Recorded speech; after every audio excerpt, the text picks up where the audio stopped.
and it's 5 o'clock. So we get ourselves here to do our second live video podcast of the year of 2023. Probably, I don't know, like the 20th that we do in total here at EURAXESS China. The second one, or the third one that we've been able to do through WeChat like this. And like normally, it's not only me.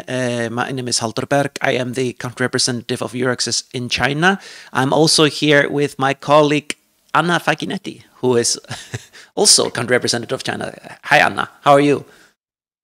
Yeah, hi Halldor. Yeah, it's good to be here. I'm happy that we are online on WeChat, and I say hello to everybody from Italy as usual. But we're gonna be together for the next edition, hopefully. We'll come back to that in a moment. How are things in Beijing? They're very good. They're very good. It's a bright, beautiful day here.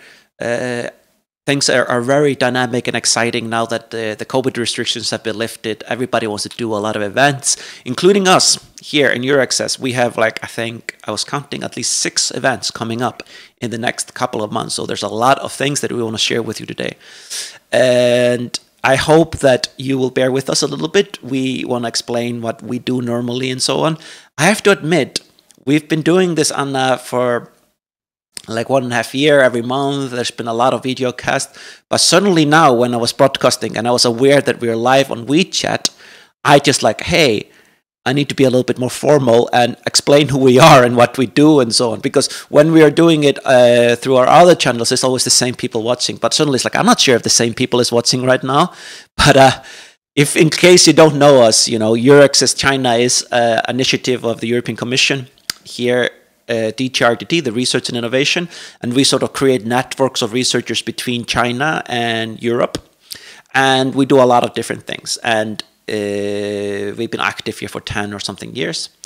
And what I want to go into right now is what is coming up over the next couple of months in terms of activities and events, because we do organize a lot of things. We do have things like workshops, we have to do things how to get funding, we have networking events, but we also have training and other things like this, including our science communication training, which is a very popular activity that we have been doing every year for some time. Right, Anna? Yes, Halldor. I think it has been successful. The last 2 editions we started in 2021, we repeated in 2022, and we couldn't afford not doing it again this year. So yes, we focus on science communication, and we approach it from different point of views. Try to touch on different aspects of science communication. We held this training sessions the first time in 2021. It was like with 5 different experts, and it was of course completely online back then. In 2022, we repeat, and we always try to provide useful tips that can help you train and get better, also in view of the science slam that normally happens at the end of the training sessions of the science communication trainings.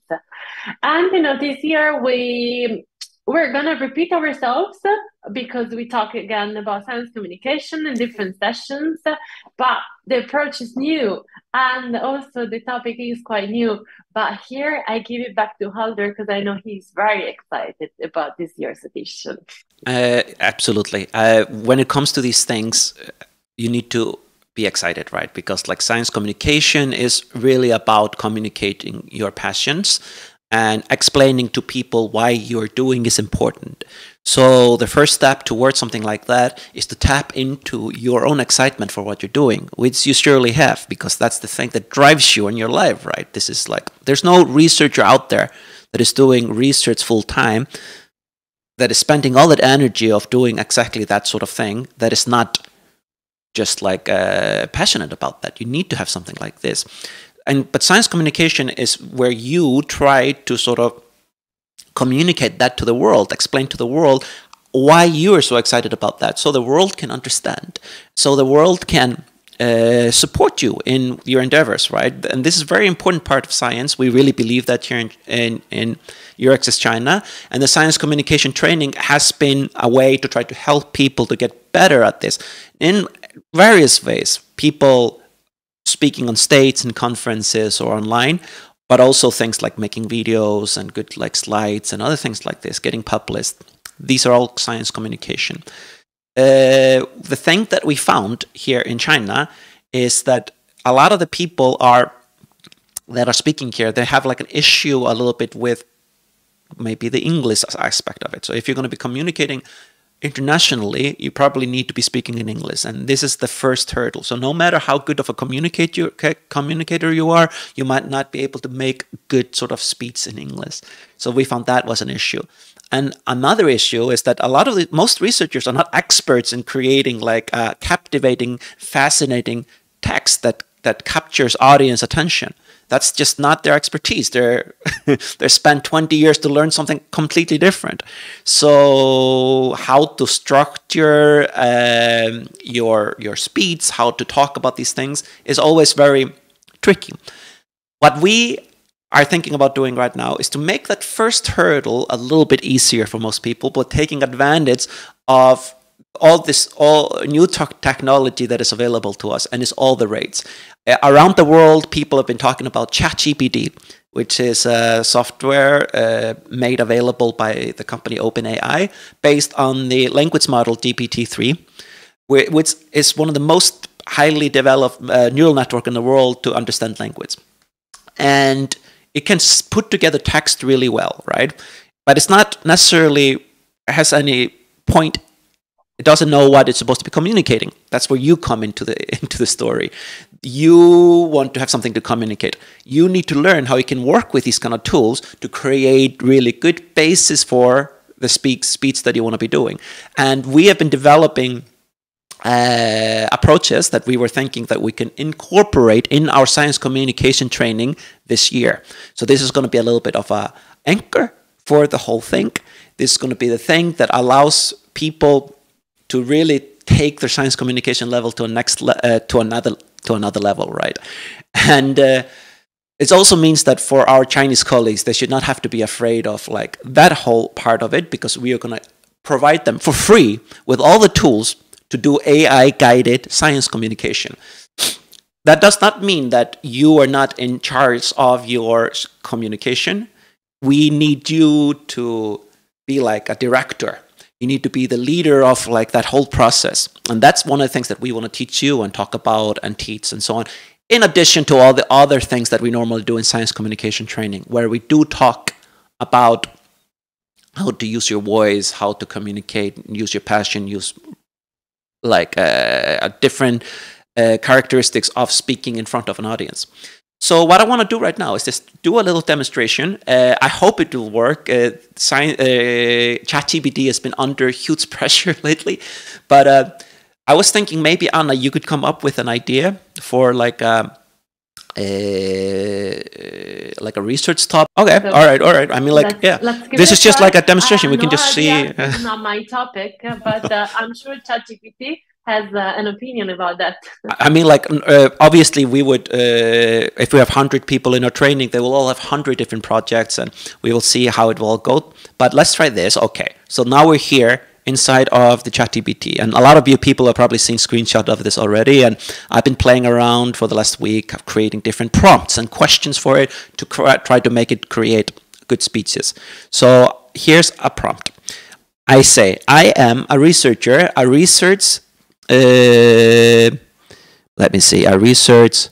What did Anna just suggest? She says, what do I research? I research the impact of earthquakes on the ecosystem and the social environment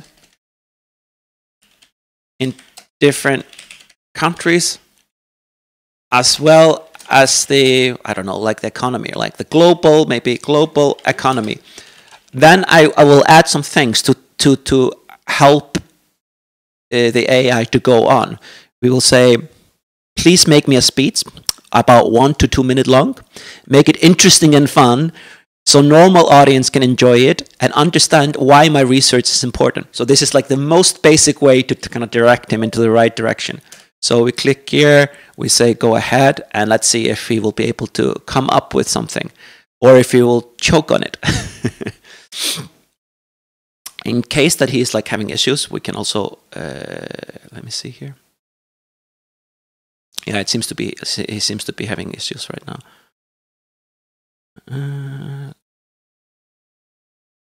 Yeah.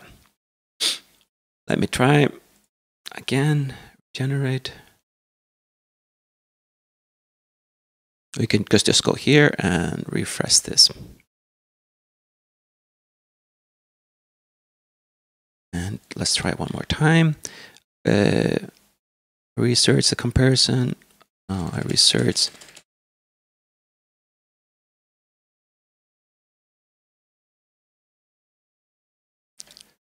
Impact of earthquakes on the economy.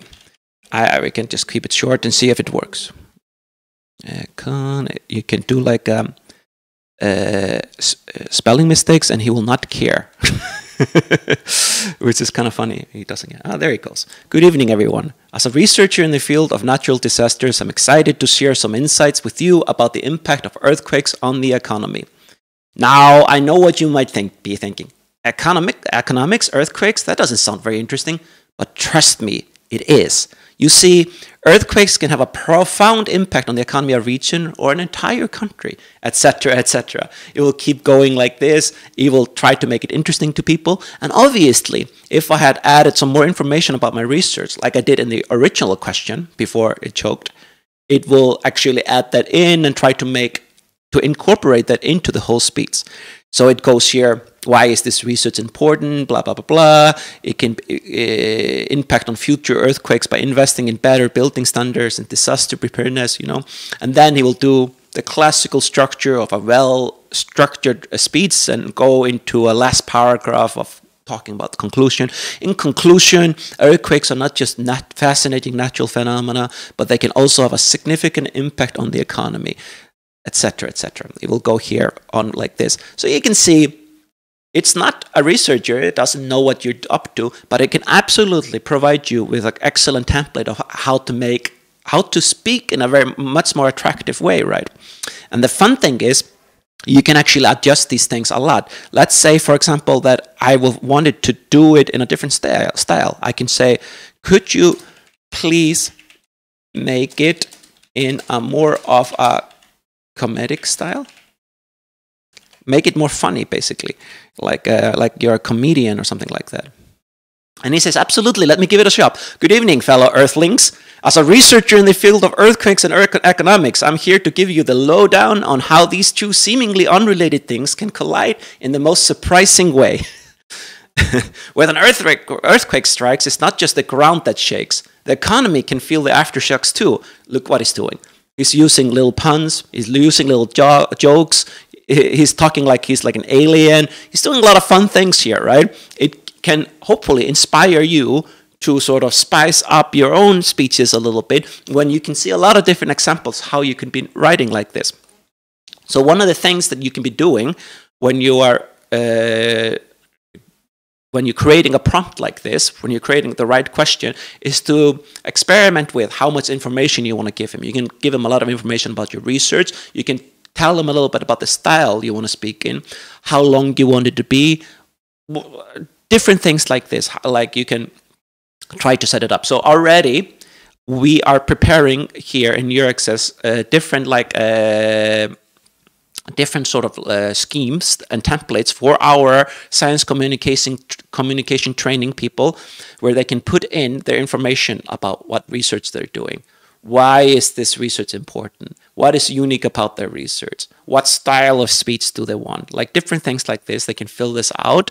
And then we will use ChatGPT to basically create the speech for you for free. So this is included. So in our past activities, we had about 200, 300, 400 people participating in our science communication training. This means that there's going to be a lot of prompts and so on, and it's going to be a little bit of a hassle, but we have found a way. We're using the API where we would create like a little app only for our event that can basically do this automatically for everybody that participates. So this is going to be super easy for us to help you out with and so on. So I think this is super exciting, and I'm really looking forward to showing it to all of you. And I also believe that a lot of you are interested in ChatGPT, but have not had the opportunity to try something like this out before. So maybe if you do like to do it, you could do it by participating in our science communication training this year. We'll be opening up the registration really soon. Like always, it is totally for free. But if you want to do it, you need to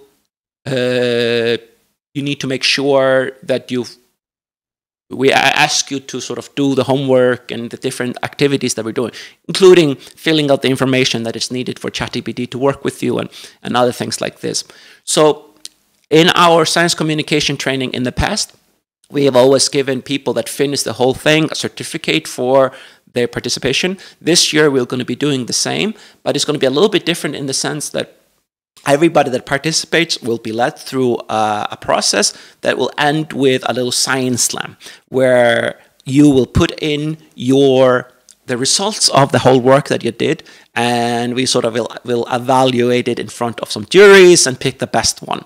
The people that do this will get the certificate, and then of course the ones that get selected by the jury will get amazing prizes. So more about that later. So like there's a lot of exciting things coming up, Anna, right? We have the science communication training, we have the science slam. What times are we thinking about? When is the science communication training in our calendar, and when are we thinking about doing the science slam? I think we're gonna kick off with the first session on the 24th of March. So it's in about 1 month. And we're going to keep on the schedule more or less as the last years. So we're going to have a session basically every week after the kickoff event. And this year, the Science Slam will follow closer after the trainings. So we will probably like wait a few weeks for the Science Slam so that everybody also has the time to really hone their skills, do their exercises, perfect their pitch, so that they really get prepared for the final competition.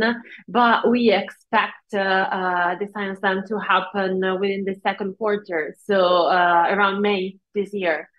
So it's going to be faster than in the previous editions. But yes, Halldor, I think, this year we are really making it very concrete. We're going to have a lot of demonstrations, a lot of opportunity to have feedbacks, to really exercise and to really train yourself and get better. And ChatGPT really sounds exciting and really a good tool, a good resource